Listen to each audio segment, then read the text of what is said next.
दोन्ही शब्द उर्दू येतात. सध्या दिल्लीचे लाल किल्ल्यावर चालतायत, पण दिवाण एक खास हा शब्द मराठीमध्ये आणला तर आपण त्याला बोलतो सदर. आपण बोलतो ना सदरेवरती बोलवलंय सदरेव. मग 4 नंबरची आपल्या राजांची सदर होती. आणि त्या भिंतीच्या पलीकडे दिवाणे आम दरबार बोलतो ना आपण, किंग कोर्ट, जिथे आपल्या राजाचा राज्याभिषेक सोहळा पार पडला. अहो राजे होते आपले राजे, छत्रपती तिथे झाले. ती तारीख होती 6 जून 1674.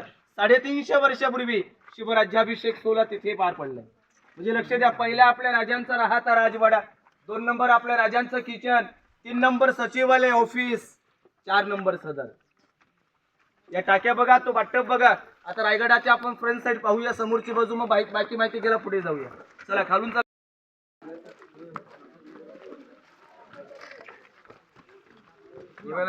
समोर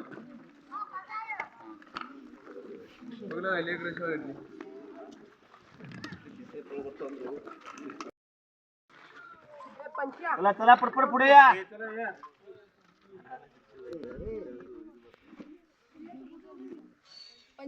चला लक्ष द्या, बोलू का? समोरची बाजू असं, पण तुम्ही जाताना खाली जाताना पायी जाणार आहेत ना गडाच्या, मी फ्रंट बघणारच आहात, पण तुम्ही वरती ते गडाची पूर्णपणे बॅक साईड होती, मागची बाजू होती बघा. आपल्या सर्वांच्या समोर हे 2 स्तंभ पाहताय का तुम्ही? आणि हा बघा पाठीमध्ये छोटासा एक आहे, पण समोरचे 2 400 वर्षापूर्वी हे 2 7-7 मजली होते. 7 मजली. कल्पना करावी लागेल आपल्याला. आता 2 मजली आहेत ना, मग याच्यावरती अजून त्या खाली 5 मजली होते, पण बाकीचे लाकडी होते. हे विजयस्तंभ होते, हे विजयाचे प्रतीक होते. आपल्या राजाने त्याखाली कोणताही गडकिल्ला जिंकला ना, यांच्या 7व्या मजल्यावरती भगवा फडकावायचे, कारण भगवा ही आपली शान, ही राजधानी होती आपल्या राजांची.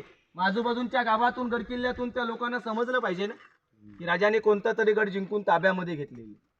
आणि त्या कालचे राजे लोक होते ना, आपल्या राजधानीची शोभा वाढवण्यासाठी गडाच्या फ्रंट साईडला असे बांधून ठेवायचे. आता आपली कल्पना चालली ना की 400 वर्षापूर्वी 7 मजली होते. मी सुद्धा कल्पना करावी लागेल आपल्याला. आता जर खरोखर 7-7 मजली असतील ना, मग याच्या आतमधलं त्या कालचं शिवरायांचं वैभव तरी कसं असेल. ती राजांची बाल्कनी होती, सज्जा बोलतो ना आपण तिला, गॅलरी, तिथे शिवराय बसायचे. आणि त्याच्या समोर बघा, सर्वांनी लक्ष द्या, तुम्ही या चौकोनी ओटा पाहताय का?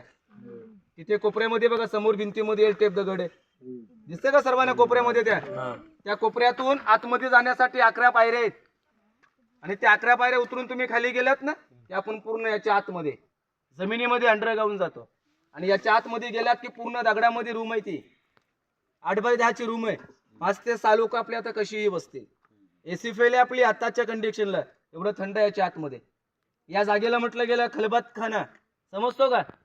आपण बोलतो ना इकडचं इकडं समजलं नाही पाहिजे. मग आपले राजे याच्या आतमध्ये जाऊन गुप्त चर्चा करायची, सिक्रेट.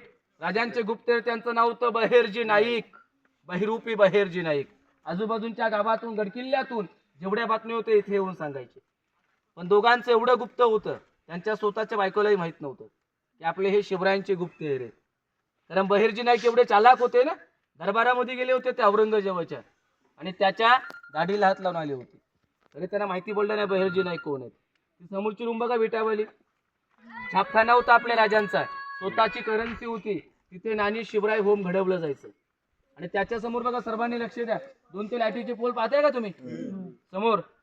तिथून पायवाट गेलेली, आणि त्या मार्गे आपण पुढे गेलो ना चालत अर्धा तास की आपण शेवटच्या टोकावरती पोहोचतोय. हे टोक म्हणजे हिरकणीचं टोक. तुम्हाला खाली एक तलाव पाहायला भेटेल. अशी पहिली माहिती घ्या, अशी रायगडावरती 100 एकरामध्ये 11 आहेत, एवढी मोठी. बारकी बारकी 84 आहेत, पण त्या 11 मधलं सर्वात मोठं हेच आहे. 32 फूट खाली खोल आहे ते, 12 महिने पाणी असतं. यांच्यामध्ये दगड काढून याला उभा केला. हे बघा, काढून नाही बांधला, या दगडाला घडवला मग बसवला, म्हणून 14 वर्ष लागली. याचं नाव पाहिलं तर गंगासागर. ज्यावेळी रायगडावरती शिवराज्याभिषेक आपल्या राजांचं पार पडलं ना, काशीवरून गागाभट आले होते, त्यांनी तिथून आणलं होतं 7 नद्यांचं पाणी. पण अभिषेक करून जे पाणी उरलं ना, त्याच्यामध्ये सोडलं, म्हणून त्याला तीर्थ गंगासागर म्हटले. जिथे आहात तुम्ही आता, दफ्तरखाना, सचिवालय, ऑफिस आपल्या राजांचं हे. पलीकडे सदर, शिवराय सदरेवरती बसायचे. रांगेमध्ये खिडक्या पाहताय ना, राजांचे सोल्जर पहारेकरी इथून पहाऱ्या करायचे. बऱ्याच खिडक्या तुम्ही आता इथून बघू शकता. सावकाश बघा, घाई करू नका, बघून घ्या, मग दरबार पाहायला. रायगड किल्ला दाखवला तुला, रायगड किल्ला.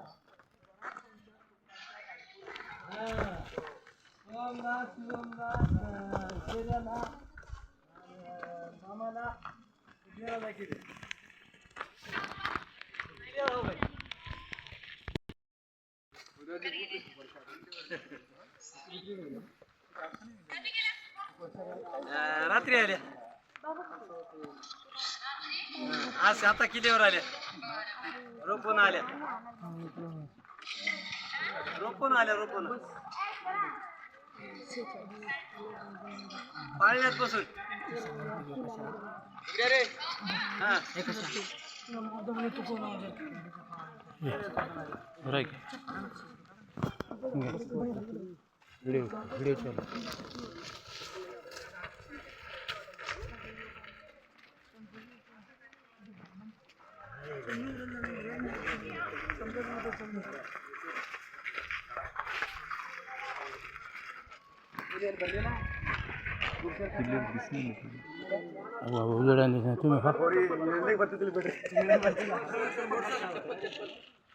हे कोणाचं रे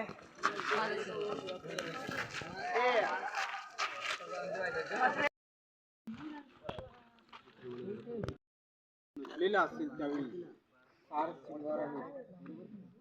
शिंगाराने वैज्ञानिक कापडाने काय रायगडाला हा एवढे सुंदर सजवले होते की स्वागत समारंभाचे. तर प्रश्न असा आहे की हत्ती गडावर आले कसे. तर अभ्यासकांचं मत आहे ज्यावेळेस शिवाजी महाराजांनी रायगडाच्या बांधकामाला सुरुवात केली त्याच वेळेस हत्तीची छोटी पिल्ल ही पालखीमध्ये घालून किल्ल्यावर आणली आणि त्यांचं पालन पोषण हे रायगडावर केलं. या दरबाराचे